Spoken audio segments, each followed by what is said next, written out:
Salam bablas welas selawase. Assalamualaikum warahmatullahi wabarakatuh. Masih bersama saya Samblek, orang yang tidak punya apa-apa karena segalanya hanya Allah yang punya. Manusia tidak punya apa-apa, hanya Allah segalanya yang punya. Oke. Di video saya kali ini saya akan membahas lagi bambu pate lele. Akan saya perjelas lagi apa manfaat dan khasiat dari bambu pate lele. Tapi sebelum saya membahas bambu ini, bambu unik ini, jangan lupa subscribe bagi yang belum subscribe. Bagi yang sudah, saya ucapkan terima kasih banyak. Nyalakan loncengnya supaya Anda tidak ketinggalan video-video dari kami. Oke.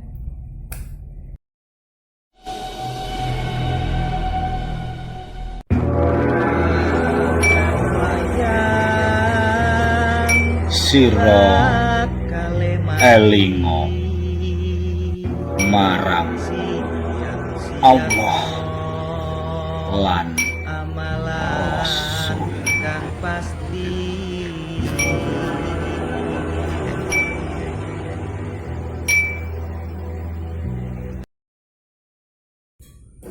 Mitos yang beredar di masyarakat, banyak yang mengatakan bahwa bambu pate lele seperti ini, nah ini kemarin dapat bolang di video saya sebelumnya, saya bolang dapat ini. Konon katanya yang pertama bisa menjadi pagar gaib bagi pekarangan kita atau rumah-rumah kita. Itu yang pertama. Yang kedua, bambu pate lele ini dipercaya bisa membawa rezeki. Yang penting kalau saya jual bawa rezeki ini kayaknya. Maaf, cuman mitos. Mitos yang ketiga, bambu ini bisa mensejahterakan pasangan hidup. Suami istri bisa hidup rukun dengan adanya bambu ini. Itu mitosnya.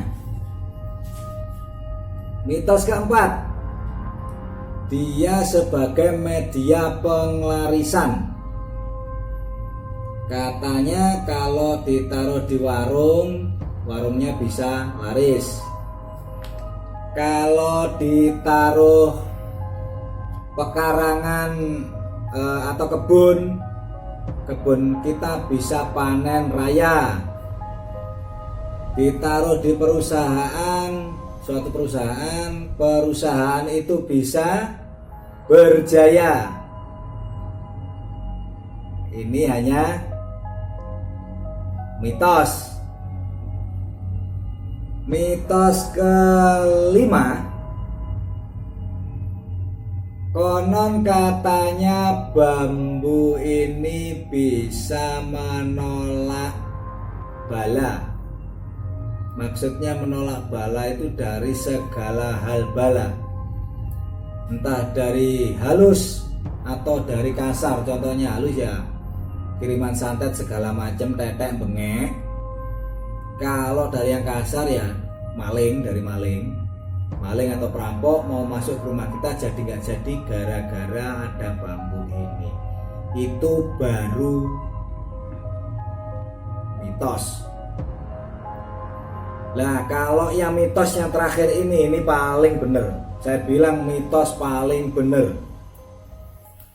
Bambu ini mahal karena unik. Nah, ini bukan mitos kalau ini. Bambu ini mahal karena unik. Bahkan yang sebelumnya itu bambu saya lakunya tinggi. Lakunya tinggi. Bisa jutaan. Bagi kolektor-kolektor itu bisa jutaan yang seperti ini. Nah, ini fakta. Nah, untuk mitos-mitos yang berjalan di masyarakat kita itu mohon maaf jangan dipercaya 100%. Karena apa? Kalau bagi saya itu mengagumi bambu seperti ini itu hanya mengagumi keunikannya saja.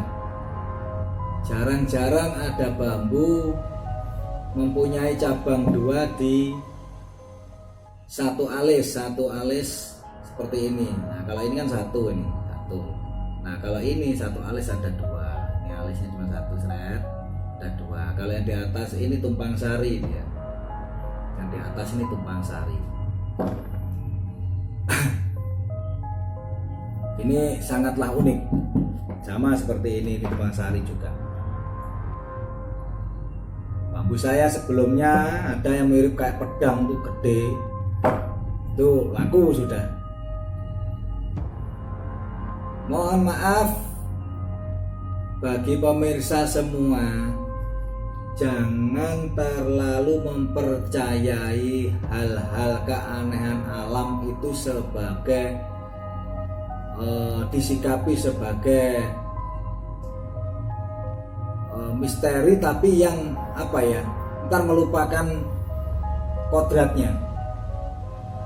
Kadang manusia itu mempercayai hal-hal itu yang berbau mitos-mitos itu melebihi dia percaya sama yang di atas, atau sama lebih percaya ke barang daripada, akhirnya lebih percaya ke barang-barang seperti ini daripada Sang Pencipta. Mohon disikapi dengan bijak untuk menyimak sesuatu mitos yang belum tentu benar. Ini sebenarnya ilmu titen aja bro. Kalau orang Jawa bilang tuh pakainya ilmu titen. Ilmu titen itu ilmu kebiasaan ya.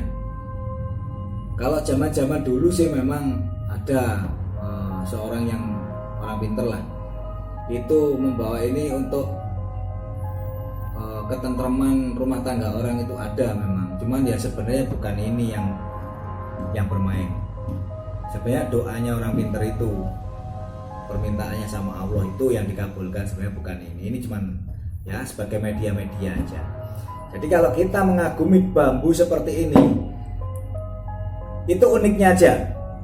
Jangan mengagumi ini punya kekuatan ini, punya kekuatan ini, jangan. Kalau sudah meyakini punya kekuatan ini, artinya kita sudah syirik kepada Allah. Mohon maaf, saya juga orang kotor, artinya saya juga bukan orang yang benar. Cuma kita sebagai makhluk hidup saling mengingatkan, sebagai manusia saling mengingatkan untuk selalu ke jalan yang benar. Minimal intinya jujur lah. Ingat pemirsa atau sedulurku semua, yang kita yakini dari bambu ini hanyalah keunikan. Hanyalah keunikannya. Allah menciptakan keunikan-keunikan seperti ini, itu patut kita kagumi. Jangan percaya mitos-mitos yang beredar di masyarakat. Oke, cukup sekian. Mohon maaf jika ada salah-salah kata. Dari saya Samblek, orang yang tidak punya apa-apa karena segalanya hanya Allah yang punya. Cukup sekian. Assalamualaikum warahmatullahi wabarakatuh.